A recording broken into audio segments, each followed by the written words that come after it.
which has never stopped. Sorry we're getting going a little... Okay. See, Sorry we're getting going a little bit late. Cody and I were having a philosophical argument on the nature of hatred and dancing. We were getting punchy, and it was fantastic. It was... Oh, man. Nope, that's the wrong one. Nope. What? Are you streaming me on your phone? Yeah. Okay. It's nice to have something for what the viewers are seeing as a separate... Okay. Anyway, yeah. I'm a good producer. He's all right. I'm Firefly. Oh. I'm doing a Firefly. I'm a good producer. Say, no, I'm that's all right. weird. What happened? Anyway, guys, welcome to the show.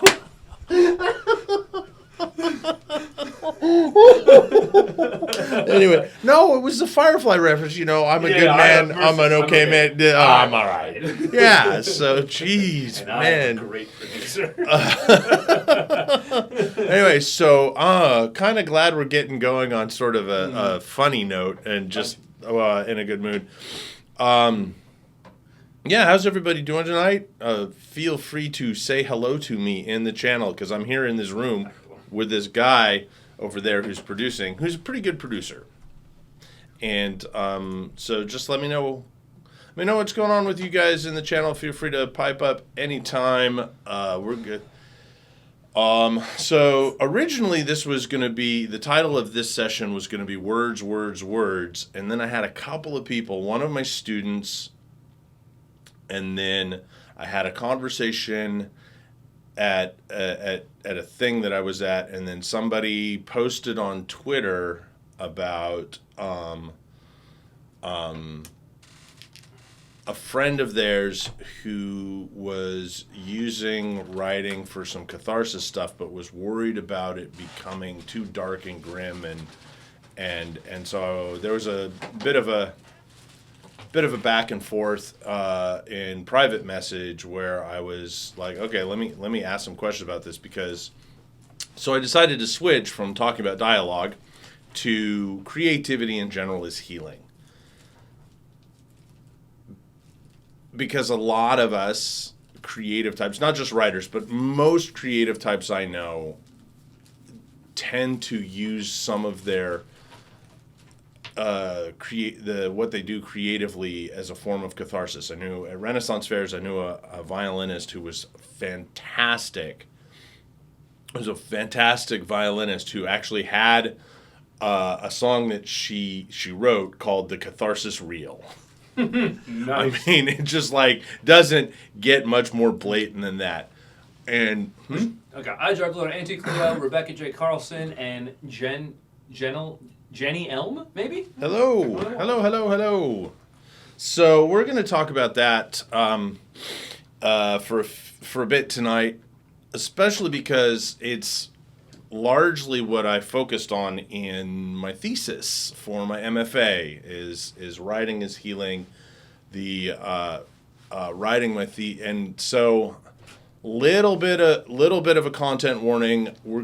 I'm gonna get into some kind of heavy emotional stuff. So if I'm getting heavy and you guys need to bail out of the stream, I totally understand. It's pronounced Janelle, as I don't have my... Janelle. Oh, I know who that is. Okay. Janelle M. Oh, okay, that's where the breakdown is. Yeah. All right. So, I think one of them... When we went live on the stream, we posted the Ray Bradbury quote, "You must stay drunk on writing so that reality cannot destroy you." I first read that, I believe, when I was 23 years old.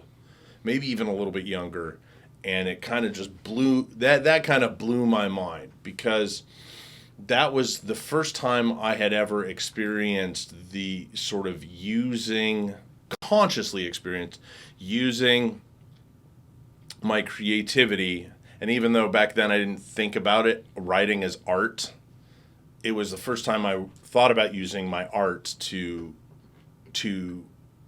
sort of stave off the everyday traumas and grind of life. Because let's face it, our current society is not overly kind to artists, especially, and in some cases, especially writers. Like, even today, one of the most frequent statements or sentiments I hear whenever somebody talks about being a writer is, don't quit your day job. And in that is but in that is the implied or the implication that what you're doing, the writing that you're doing, when you talk about that, the person is telling you what you're doing has no value. So don't go for that because it has no value. You stick with your day job. And if I had a dollar for every time that I heard "Don't quit your day job," from family, from friends, in academia, I could probably retire. Or at least buy a pretty good steak dinner. So you could quit your day job. I could quit my day job. Well, considering that my day job is writing, I don't want to quit. Anyway, so... Try buying a reviewer for free. That must... yes, Auntie Cleo. So... it's important for us to embrace, without getting into the using our creative outlets as healing for the things, the traumas that we've experienced as we were growing up, or even today. It's important for us to surround ourselves with a shield of understanding the value of the creative acts, things that we do. Last Saturday, I had the second of my 3 shows for this spring, and I ended the show, and I frequently end my shows with, "Hey, if you do anything artistic and creative, do that thing, do the thing, and share it with people, because you never know." You're going to get a lot of flack for it, but you never know when you're going to share it with somebody that needs it, like really, really, really needs it. A month and a half, 2 months ago, I got an email from a guy in Norway who had read the first chosen book 1 of Tears of Rage, and he expressed how much it meant to him. It helped him through a really rough time, and that in and of itself helped me going through. I was having a really bad week, and it really lifted my spirits.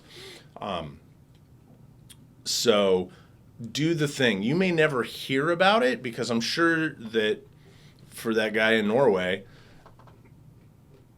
there's a dozen or more people or who knows how many people who have felt the same way about my work that will never tell me. So do your thing, do that. But also then surround yourself with sort of this bubble of my thing has value, and the people that tell you don't quit your day job, or why do you want to do that? Oh, that's a waste of time.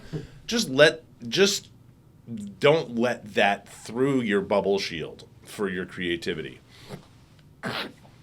Now, so that's that part of the sort of creativity is healing, is so that you don't let the day-to-day crud of our existence get you down, especially our existence as artists and creatives in a society that doesn't really value it, unless like you're George R. R. Martin, or like, nothing against George, because he's awesome dude and he makes many people happy or gives them entertainment through his work.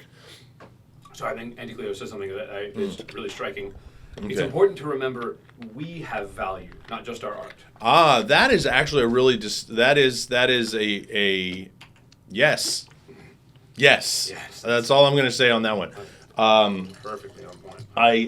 And that's yes. Okay. Hey, Maldarian. Hey, Maldarian. Oh, good. Rebecca J. Carlson's. She says I really needed to hear this today. Awesome, Rebecca. So, and I'm single at George because he's kind of on my mind, because we're getting the last season of Game of Thrones coming out, and people have been talking about that. But any big name artist, people go, oh yeah, because they've made it. But if you haven't, it's kind of this weird sort of double-edged sword. Is when you make it, you made it, and you don't need the constant. Anyway, I'm digressing, and my brain is kind of mush on this. So now the next step of this, or the next part that I want to talk about, is using our creativity and our art in order to explore and even heal from our past traumas. And in my fall semester of 2017, I explored writing as healing as I really dove into work on my thesis. And one of the things that I was specifically going into is exploring my past trauma, my childhood abuse, and trying to work my way through that. And in the spring of 2017, I had kind of this emotional breakdown and a flashback on some trauma, and I won't go into specifically what any of that was. But going through the summer leading up to my my residency for my MFA, and then my subsequent semester, I really wanted to work on this idea, and I had a fantastic mentor. And one of the books that she gave me to read is Writing as a Way of Healing: How Telling Our Stories Transform Our Lives. And kind of like what Maldarian said. There are levels of making it, and it's a lot like becoming an adult. You never really are like, oh, I'm there right now. It's like, yes, incremental progress. So, and in reading, there we go. In reading this, for anybody that is considering consciously exploring some of their trauma through their writing as a way sort of to process it and kind of deal with it and kind of move through it, I highly recommend this book.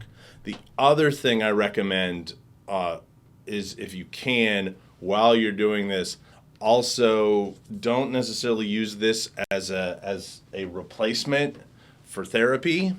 It's because you can bring up some painful. I was doing a lot of therapy at the same time, or I was doing that, and it was I think that the two going really simultaneously really helped me through. And I've allowed and now consciously I'm aware of, because I did all that and that form of study for a semester. And one of the things that was really helpful with that is my mentor that semester, Gail Brandeis, who I just cannot speak highly, highly enough of. She was available to me frequently. There was one Friday the 13th, 2017, October 13th, Friday the 13th, 2017. It's my birthday. Is it your birthday? It's a good time of the way. Yeah, October 13th is my birthday. So, wow. So I was important. I was writing this scene that I was working, and it was hard. And I was a couple paragraphs in, and I was at a Starbucks, and I was just, it was hard. It was hard. I was in a bleak place. A couple weeks before that, I had done a colossally idiotic thing in trying to cope with some of the trauma stuff that was coming up in my life, currently in my life, but also from past traumas that I was revisiting in therapy. And I'm writing this scene, and I'm starting to break down. And so I sent Gail an email that said, "Help me, Obi-Wan." And I said, "Hey, I'm doing this thing. It's hard. I'm in a dark place." And she emailed me back almost immediately, and we bounced emails back and forth while I worked on this scene in this Starbucks. I was crying my eyes out, and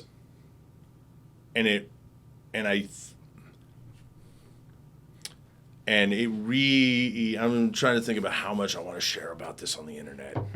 Anyway, it really helped me get through that day. It really helped me get past some of the problems, not the traumas that I was going through, and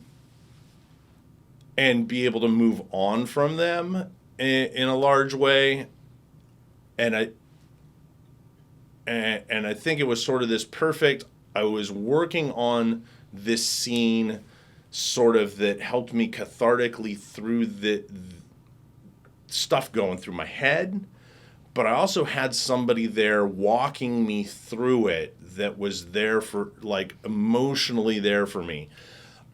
So be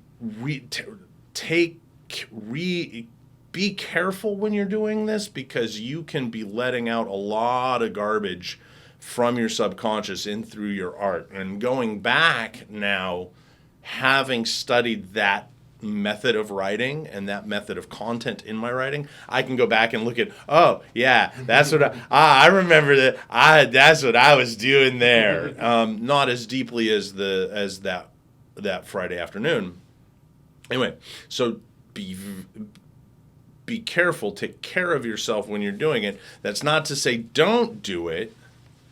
It can be powerful and it can be transformative, but take care of yourself while you're doing it. Try and have a safety net in place, somebody that you can reach out to.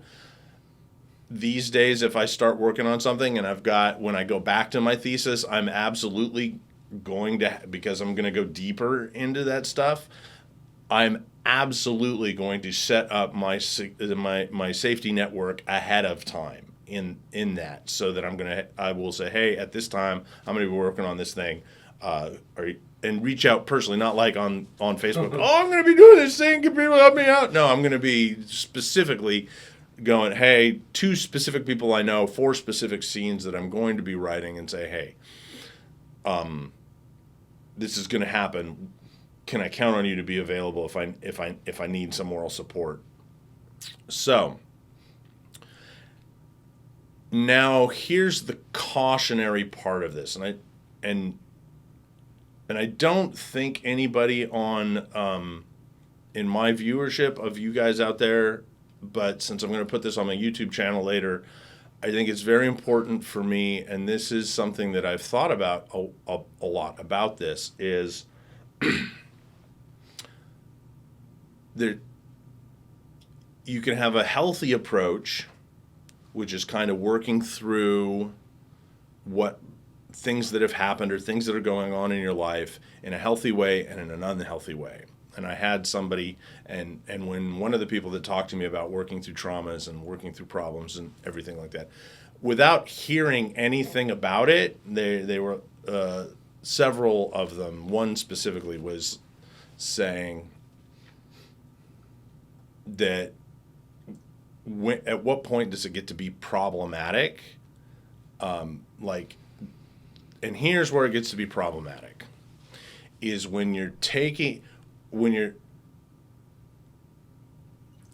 your pain or your experiences or the just crappy stuff and writing through it as catharsis so that it is self-transformative is awesome. Go do that.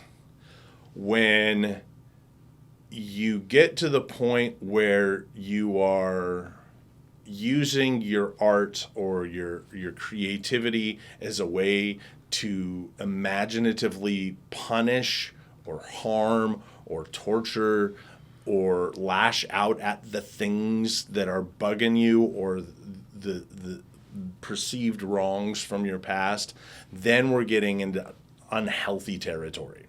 So if you're internalizing it, we're good. If you're externalizing it, maybe come back in. Okay?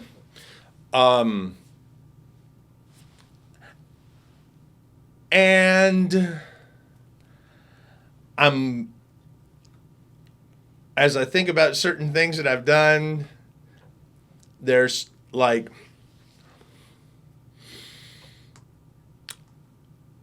a real fine line because I've sort of Tuckerized. Side note, Tuckerization is when you take somebody you know and you kind of twist their name and put it in a book or a story. I've done that a few times to people I didn't really like very much, and not great things happened to those characters. But I think that was more because it's...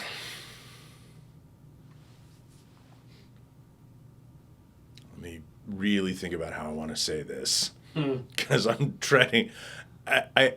When I do that, it's more of like snicker, snicker, snicker, tee hee hee, rather than yeah, I'm getting him now. If that hopefully the difference on that makes sense, and that, but also it's that aspect of my writing when I take somebody, because one of my things that I've said in one of my novels is don't make me put you in one of my books and let you live. There's the T-shirt that says, "Don't make an author upset; they'll put you in a book and kill you." I'm sure we all kind of go, not all of us, because I don't want to put words in or make judgment calls on every writer out there. But I know quite a few people, quite a few writers and creatives who do this. Very few of them are doing it with the intent of, yes, I really wish I could do this to this person. More it's like a tee hee hee. Because I also do it to my friends too. I throw my friends in books and so how do you want to die in his book?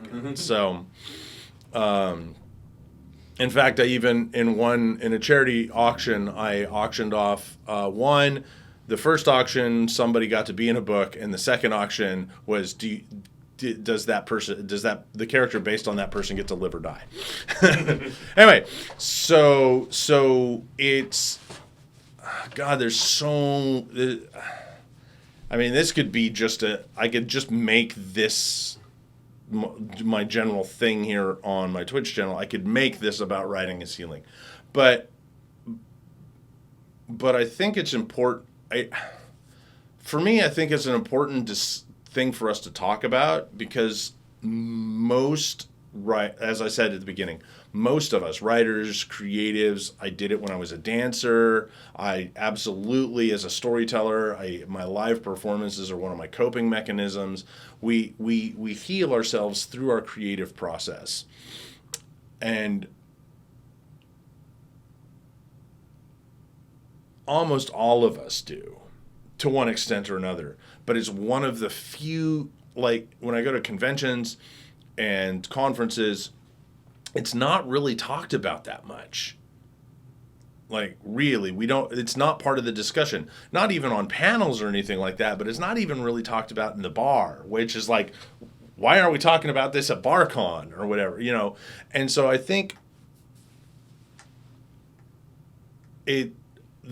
this topic of conversation, we should figure out as a creative community how to normalize this, so that, for example, I recently went to a conference, and I ran a writer's workshop, and I'm like, okay, sure, I'll do that. And it was just a bunch of strangers coming together. Some of them knew each other, some of them didn't. And they came together, and I run my writer's workshops a little bit differently. The focus is on the person who's in the hot seat with their workout in front of everybody, kind of them leading the discussion, what they're looking for. And one of the other participants towards the end of the evening asked me why I run the workshop that way, and why don't I do it the way that most others do it, is that the person whose work is just has to shut up, be quiet, and just sit there and passively take everything that people want to give them. And I said, well, largely because that's destructive. I feel that that's a destructive way to approach helping somebody with their work, because if somebody's giving their work out to people for feedback, it's not done. But most writers groups want to approach it like, okay, now let's fix it, let's make it work, rather than let's help this person explore what they're doing. And so one guy was like, yeah, but doesn't that kind of then I followed it up with, the world wants us to shut up. Don't quit your day job. Oh, good luck with that. When are you going to write your bestseller? Oh, writing's easy. You just crank out a book and like, and so I said, we as fellow creatives should never expect somebody to sit down passively and accept what we want to give them. We should listen to them for the things that they're looking for while they're exploring this thing that they're creating. And he says, "Wow, that just sounds like coddling snowflakes." And I was just like, "Oh, God, why did you and I are done?" Like the guy was doing some fantastic stuff in his writing, and I'm like, "Oh, no." So anyway, so that's me. That's me talking about writing or creativity in general as a form of healing. Use it to explore things that are going on or have gone on in your life, have caused you pain, have caused you trauma. But do so cautiously and carefully. Have a support network, and make sure you know. Make sure you know that whoever you reach out to is actually going to be supportive.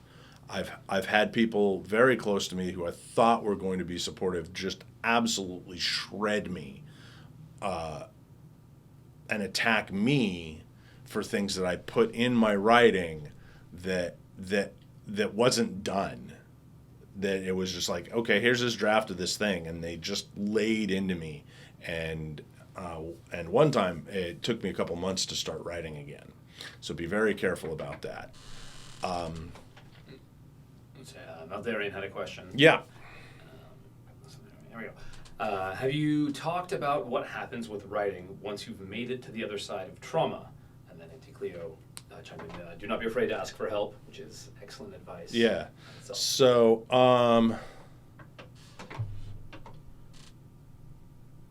have you talked about what happens with writing once you've made it to the other side of trauma? Could you rephrase that, Maldarian? I don't know exactly what you're getting at with that. Yeah, if I can. Yeah, go ahead. Jump in. Chime in on Anticleo's. Don't be afraid to ask for help. Honestly, especially guys. Yeah. We are brought up to be like, oh yeah. You're a wimp. You're a coward. You suck. Do it. Right. Because it doesn't it doesn't get better by itself. No, it does not. Not. Well, it's like even like there have been times when pop yourself back up, Cody. Okay. Like no, but and I asked him because Cody and I reach out to each other all the time. Cody's starting to work on a book, and it's exciting. He's going to be doing a space opera, and he kind of. It was kind of almost cute the way he kind of reached out to me and said, "Hey, can you help me with?" I'm like, "Dude, of course." Because for those of you who don't know Cody and I have been. We met at a Renaissance fair and we kind of clicked, and then we started hanging out. And now Cody, he does my audiobooks. He does a bunch of book covers for me. He's a producer for the show. He's doing the lights for my live shows now. And of course, of course I'll help you out. Like, dude, and so, all right. So Maldarian, let's say you've gone through something terrible, like the death of a parent, and you turn to writing to heal. You pour yourself into it. You find inspiration, and you write some amazing stuff. But then you heal. I don't. So you've brought up Maldarian. You've brought up a really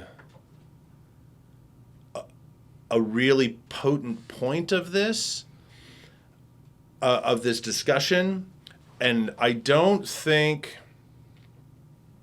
Keep a dammer by your writing desk. I don't necessarily think it's like. Okay, I've experienced the death of a parent,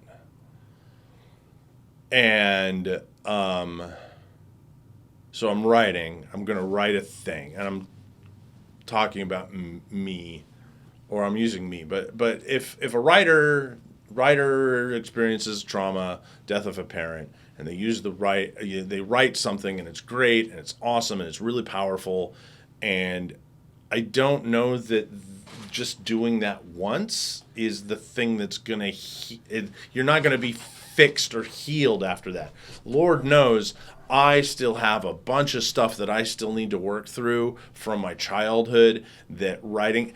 And writing that scene on October 13th, 2017, Friday the 13th, I'm still dealing with a lot of the traumas. And the thing that I wrote was just, I think it's one of the most powerful emotional things I've ever written.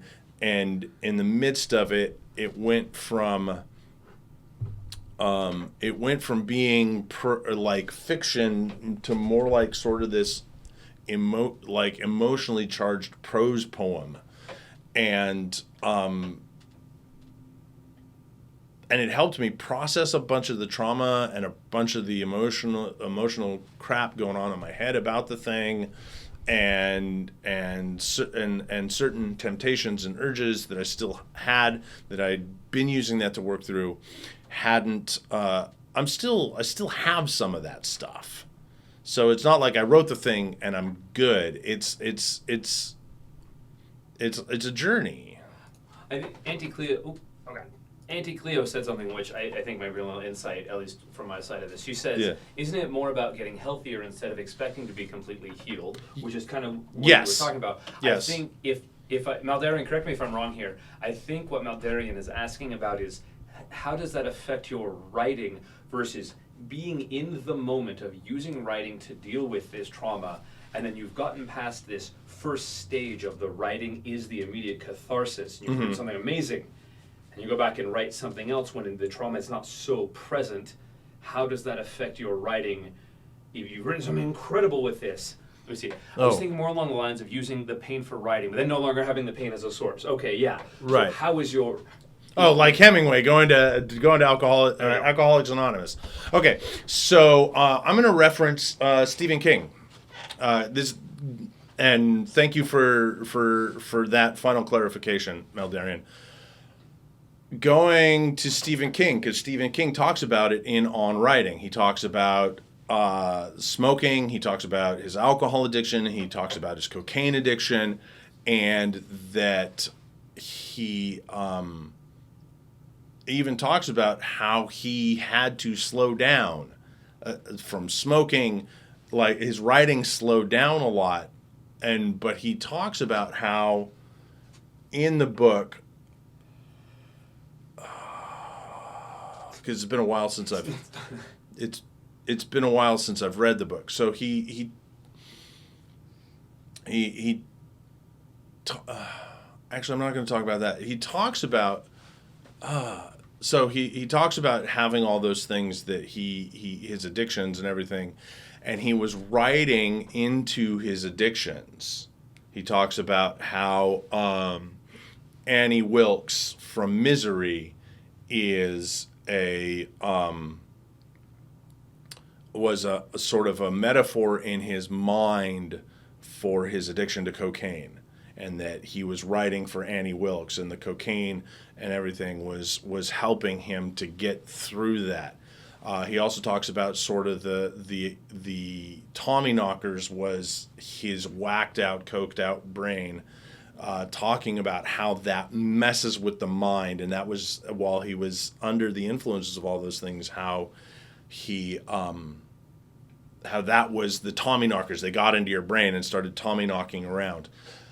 And but disclaimer, it's been a while since I've read the book, so I'm working with memory. So go read his book, especially the memoir section, because he talks about all this. But the thing is, but specifically to you have the thing, use your pain for writing, but once you get beyond it, you never have the pain as a source, and I don't think that's true. Even because, going back to Stephen King, Stephen King's Dark Tower series, at the center of that is addiction. One of the central themes to the Dark Tower is addiction. You have the very blatant addiction, heroin addiction of Eddie Dean, but Roland's addiction for the Dark Tower runs through the whole thing, and even after Stephen King got clean, and he sobered up and he was doing and basically cleaned up his life. No smoking, no drugs, no booze. He was still able to use that, and I think that the Dark Tower is some of his best work, and so you still have that. Accessible. But the other thing is as that opened up, he was able to talk about and able to write about so many other things than just that metaphor in his brain as he was working through his stuff. So just because we get to a point where we're not necessarily healed, but we are healthier through the creativity that we're doing and the creative acts that help us through that, we still have access to all those things. But the other thing that it allows us to do is it allows us access to far more things as we can go, okay, that's something that I dealt with. And that's one of the things that I realized as I was working through my thesis.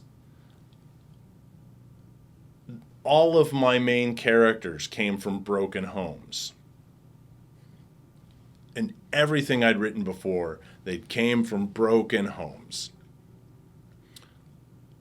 And in my thesis, as I was going through, from my first draft of my thesis, as I was retooling it to when I submitted my thesis, I made the conscious choice to have the two protagonists, they're twins, come from a home that was happy and healthy.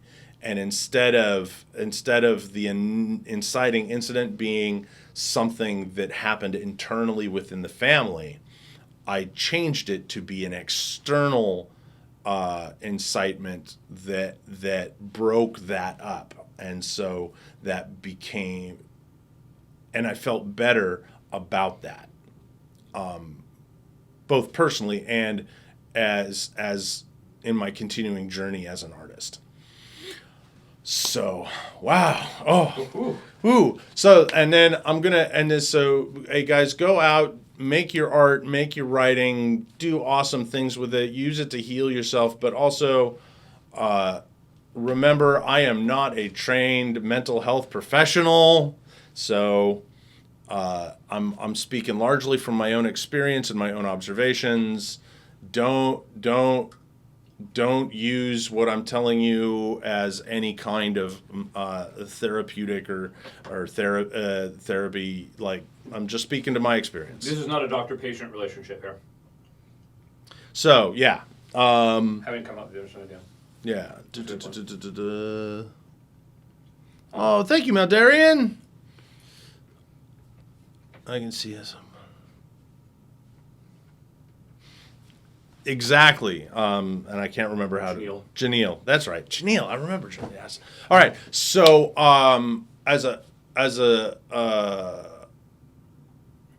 what were we going to do after the stream? Oh, yes. No. What? Oh. Ooh. I almost did a goof. So this is. Oh, no, you did. I did a goof? Because it cinches down by friction. Oh. If you don't loosen it, it starts to wear it loose. Okay. Anyway, so this right here, this is the audiobook microphone. So we're going to shut the stream down for a couple of minutes, and then we're going to start a new stream. Tonight, I'm going to live stream 5 minutes, do you say, Cody? Yeah, 5-10 minutes. 5-10 minutes, something like that. If you guys want to hang out, feel free to keep chatting in the channel. The chat channel is going to be up, and then I'm going to do... Well, hold on. Oh. The internet crapped out. Give me just a second. It's reconnecting. So I can't wait to get out of here. I'm cleaning up my garage and moving the studio there. Oh, okay. Sorry, this happens to me too, and it fucking sucks. I'm sorry. It's all right. So they can't see us right now? No, it froze or jumped out or something. Let's see if it'll reconnect now. There we go. Seeing people. Testing.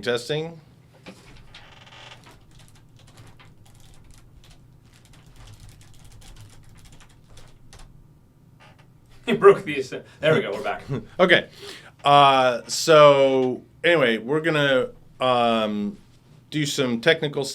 I'm weird. Cody's gonna do some technical stuff, and then for a little bit, we're gonna live stream some audiobook recording.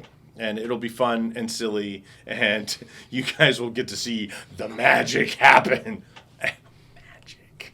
All right.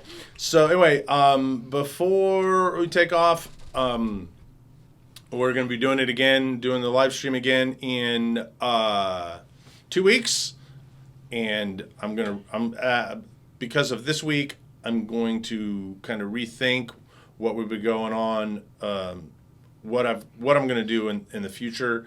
We're almost at 100 followers. If we get to 100 followers, I'll start doing something else. Maybe regularly streaming audiobook recordings. Maybe something else. Maybe do some lit theory stuff. I don't know. I haven't decided yet. Anyway, check out my Patreon. I've done some. I've massively revamped what's going on with my Patreon page. You guys will get access, depending on what membership level you support at, you'll get access to all my rough drafts. You'll get access to thoughts on my thoughts on writing, my process, what's going on in my creative brain, and also potentially super rare editions of my books Rebecca. and stuff. Rebecca says storytelling online. Storytelling online? That's not outside of the possibility. It's not outside of the possibility. All right. So we will be back in like 5-10 minutes. 5-10 minutes tops. Hang out, chat away, and see you guys in a few minutes. So anyway, we're showing you guys some of the behind the scenes stuff that's going on, and I got a little bit of water. So you don't have any? Do you have any water in here? No, I can grab you some real quick if you want to entertain the crowd while I'm going. Okay, yeah, sure. I'll entertain the crowd while I'm. I don't know. I don't know. Maybe I have some. So Cody's gonna go grab me some water, and then we're gonna start. Then we're gonna start doing some audiobook recording. All right, so anyway, wow, I'm drawing a blank. How's everybody doing? How's the writing going? Any questions on anything while we're getting this stuff sorted out? And so what's everybody working on? Everybody chime in. What are you working on these days? Your writing wise.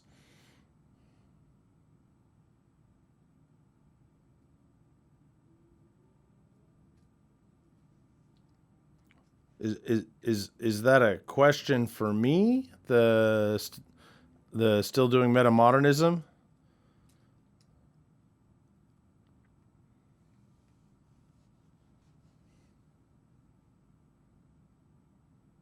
Yes, me. I am not doing any lit crit at the moment outside of my plans for what we're going to be doing with those 3 books I'm having you read. Sort of as spoilers. You're going to read those, and we're going to talk about those, and you're going to write about those. But I'm not doing any lit theory stuff right now because I am currently writing a bunch. I'm writing a bunch of fiction because that's what I do.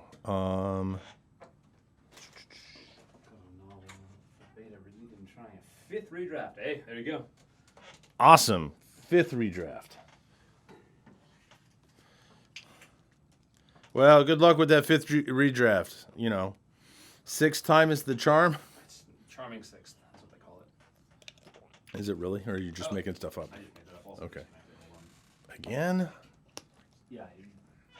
Usually it doesn't do it Okay. twice. Once it, like, usually it's done. Now he's frozen. Let it go. What is it? Oh, that says. Actually, I have to take some of this space. Yeah, that's okay. You need to see or something. I don't need to see myself right now. Okay, whenever you're ready. Okay. Yeah, so this is Legacy of the Dragonbone Flute. Rotate this way a little bit. Rotate. There you go. Ah, there we go. Ha, ha, ha. Ha ha ha ha ha ha. Ho, ho, ho, ho, ho. Nerd. No, yeah, for sure. Okay.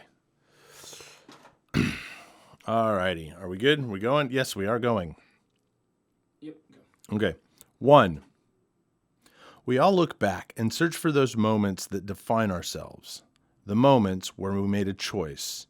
And in making that choice, we affect all other choices to follow. And we close off any chance of avoiding whatever fate comes with that choice. I didn't believe that then, back when I was young and believed myself immortal, as the young do, and had the luxury of believing that coincidence and chance controlled my destiny rather than taking responsibilities for my... I want to redo that sentence.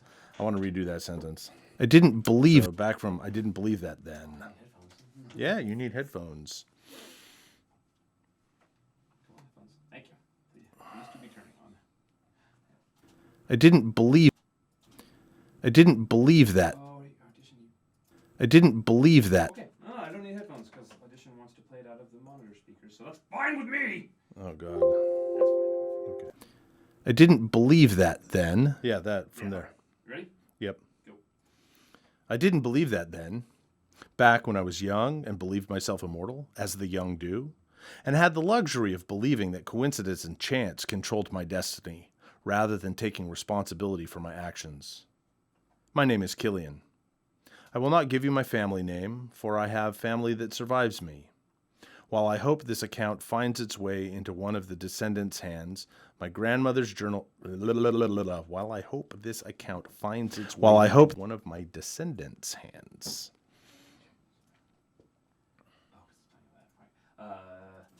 While I hope this... Yep. Oh, God. Okay, ready? Yep. While I hope this account finds its way into one of my descendants' hands, as my grandmother's journal found its way into mine, I cannot be sure. And so, I will protect my family from the choices I have made, and the enemies that came along with those choices. Now... So you... Real quick, you guys. Back in the day when we very first started doing audiobooks, Master Gallowclass, had this habit of being. Oh, I don't have this mic. Way up on the mic. He'd be right up. On the mic, right here. And he would say something and go. Right in my ears. I'm wearing headphones. I'm like, okay, you have to stop that. So. All right. I trained him off of that. All right. From now. Ready? Yes. Go. Now, I was speaking of moments and choices that change the course of our lives. If any one moment could be said to be the turning point of my life in my life. If any one Yep. Go. If any one moment could be said to be the turning point in my life, I'd like to be able to say it was when I decided, against, I might add, the wishes and warnings of my parents, grandparents, siblings, and cousins, to explore the abandoned farmstead of my great-grandmother. But it was not that day when I decided I was old enough. This happened to be my 10 and 5th naming day to command my own fate and sneak out early one morning with the No, I was right. Oh, Damn it, I was right. Okay. Rotate again. Oh, yeah, that's right. Into the microphone. Hey, that's where sound goes. I know, right? But it was not. Okay. But it was not that. It was not. Wait, hold on. It was. But it was not that day. Yeah. Okay. Not that day. Okay. Go. But it was not that day when I decided I was old enough. This happened to be my 10 and 5th naming day, to command my own fate and to sneak out early one morning with the forbidden farmstead as my solitary goal. It's true, the moment I left the yard, walking through the gate without being called back was a shift in my destiny, where all further actions and choices moved me towards becoming a hero, trickster, villain, madman, wanderer, fugitive, prince, hermit, and friend to legends. And all that before my 10 and 6th name day. But it was not that day, and it was not that choice. The major snows had melted, and most of the village had gathered together in the tavern, as was the tradition when the spring began to creep back into the world. I need to redo that. Do we need to redo the place where you knocked the thing, or can you get that out in post? But it was not that day, and it was not that choice. It should be fine. Okay. So the major. Yeah. Okay. The major snows had melted, and most of the village had gathered together in the tavern, as was the tradition when spring began to creep back into the world. And as I neared my 10 and 5th naming day, I sat alone in a corner. Now I was an oddity in the village. For whatever reason, I had been born at the time of scarce births. At a time of scarce births. I can read. For whatever reason, a little bit bigger. Now I was an oddity in the village. For whatever reason. For whatever reason. Yeah, okay. Yep. Ready? Mm-hmm. Go. For whatever reason, I'd been born at a time of scarce births. Then, several hard winters in a row had claimed the other children close to my age. So I considered myself too old to any longer tolerate sitting at the long table with the children. The eldest of them was 3 years younger than I was. Oh, I'd tried to join with the adults, but I was not quite old enough for them to actually count me as one of them. I'm sure my small stature didn't help.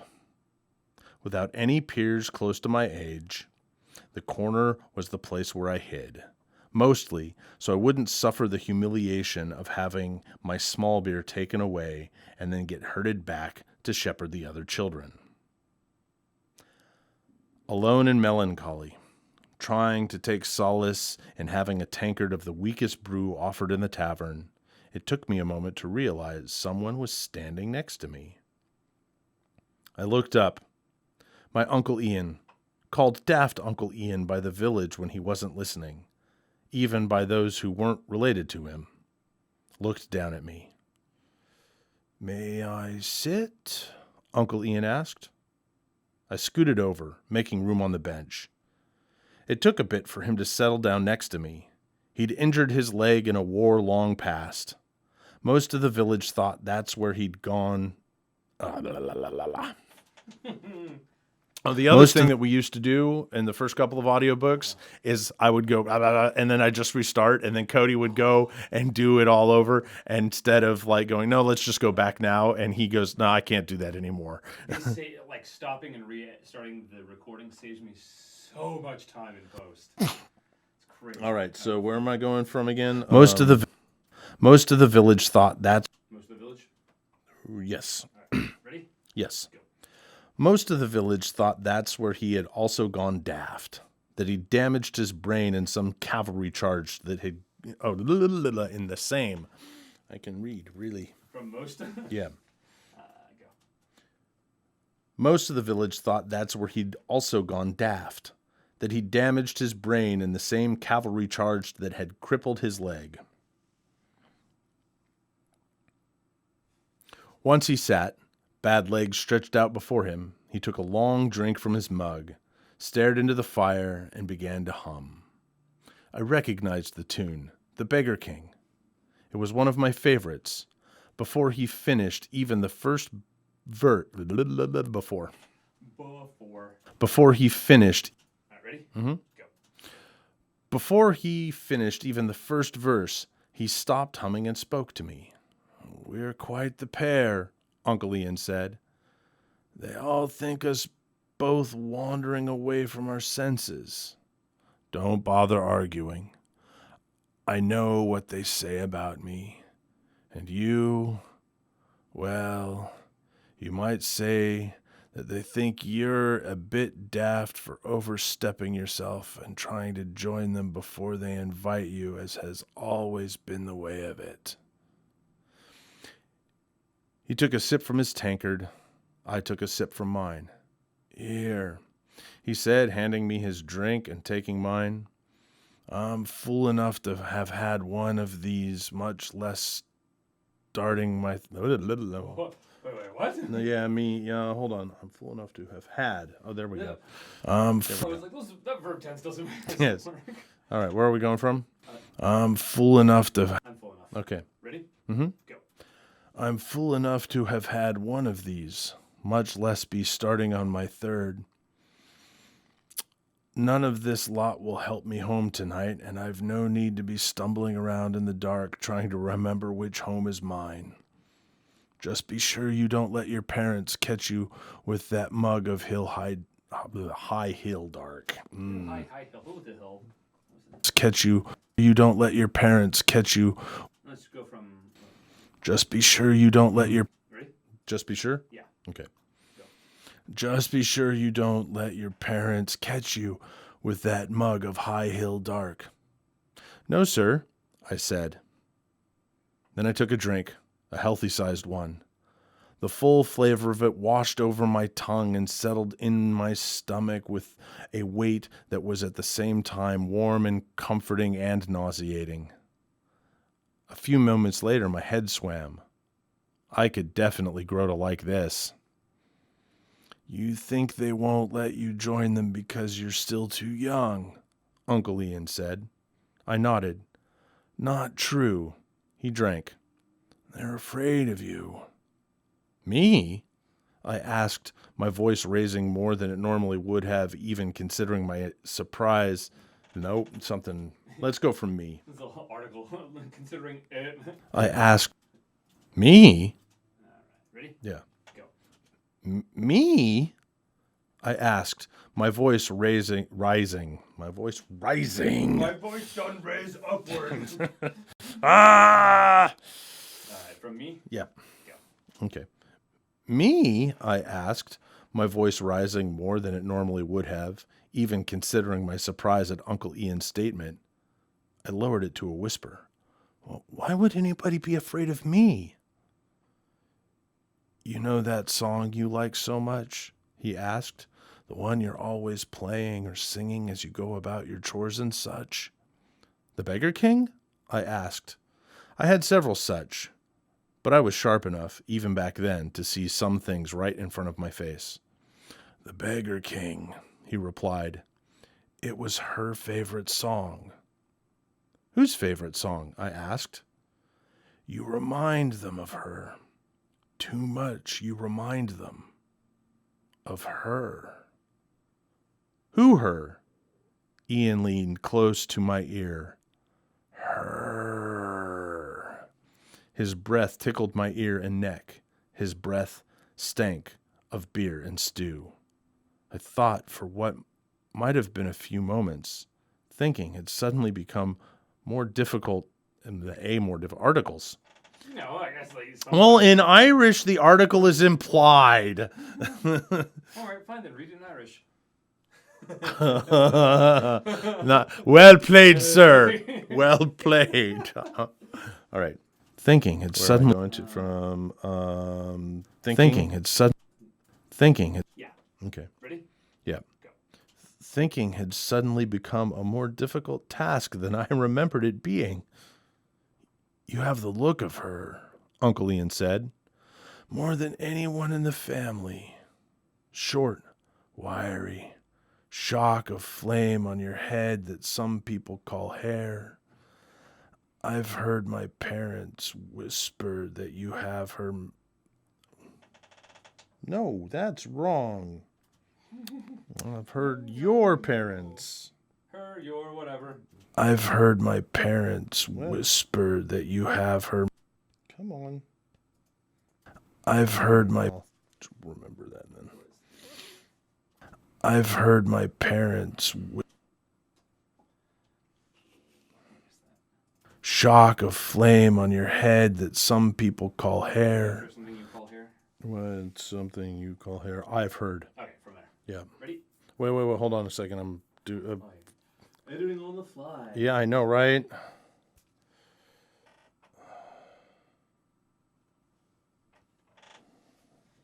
Okay.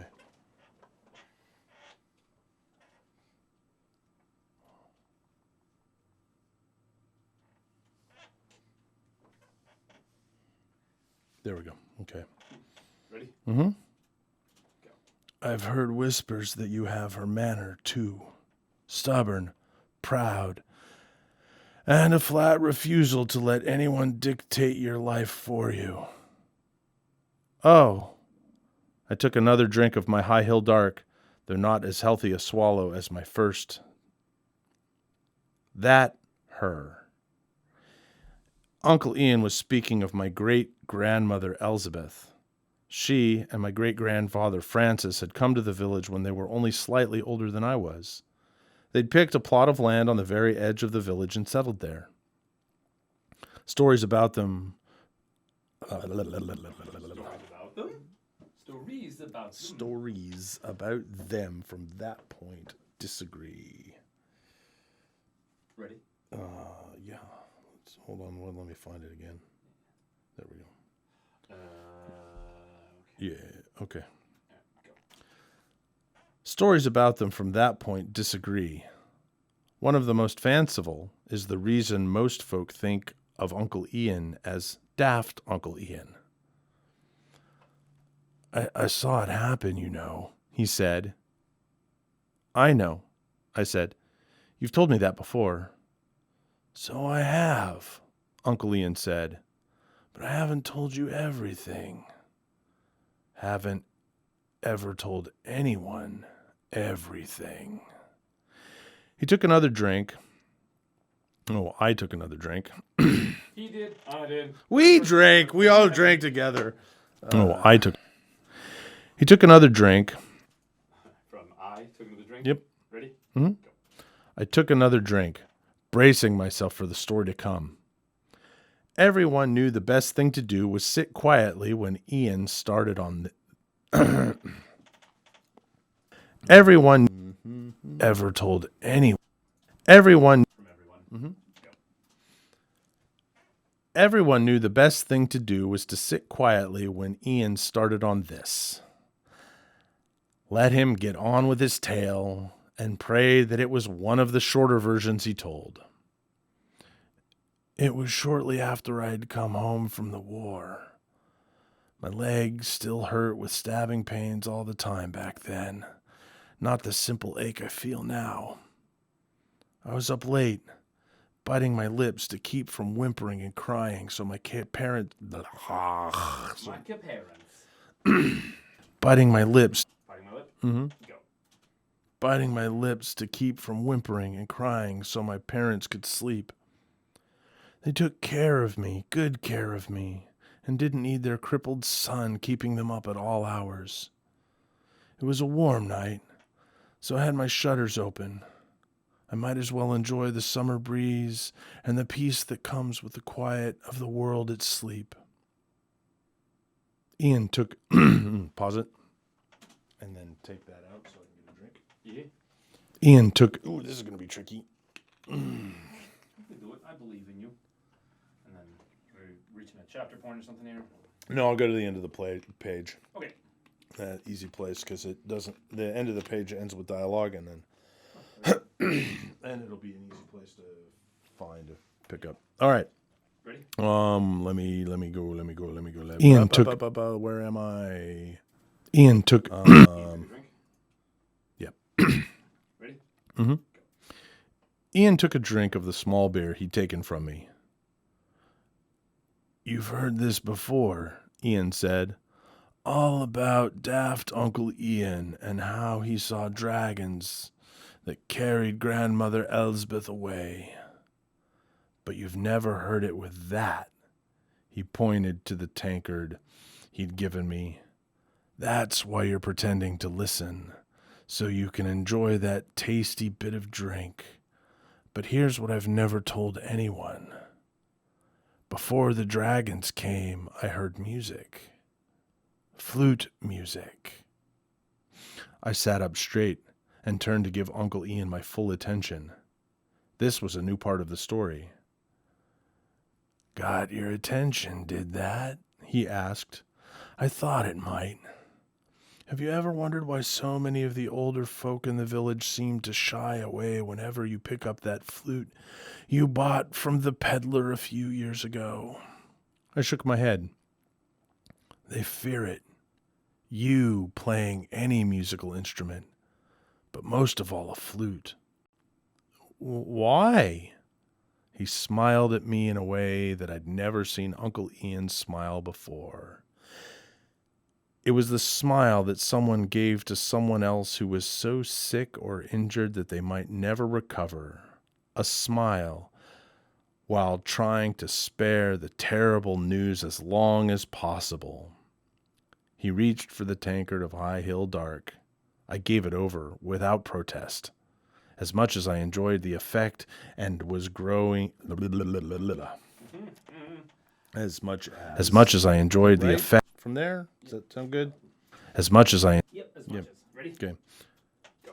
As much as I enjoyed the effect and was growing accustomed to the potent taste, young people of the village, even when they were close to their 10 and 5th name day, did not disobey and disrespect their elders. You've gotten fairly good. He took a long drink of the High Hill Dark. That's even more reason why you scare them.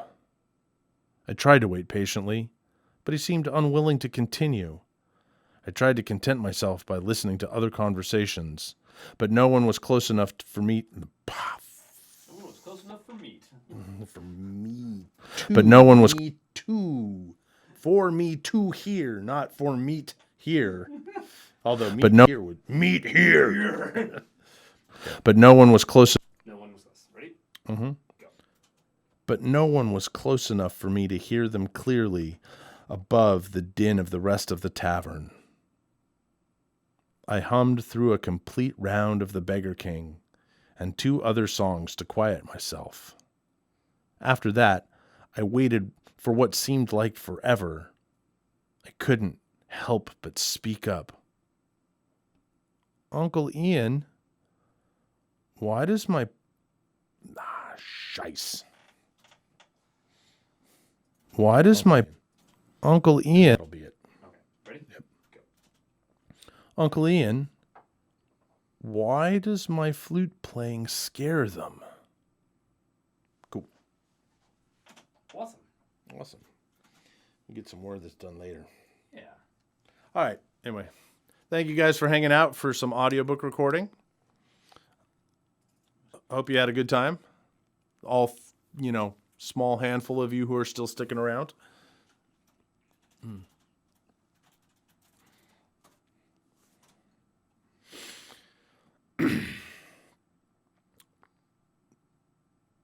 to save this because this is you saying I'm a genius. All right. Are we still live? Yep. Cool. And Anyway, so before Cody hits the stop streaming, hope you guys had a good time. Those of you who are left, and let me know if it's something that you'd like us to keep streaming on. So anyway, catch you guys in 2 weeks or whatever. Anyway, thanks for hanging out, and remember, your writing career is a marathon, not a sprint.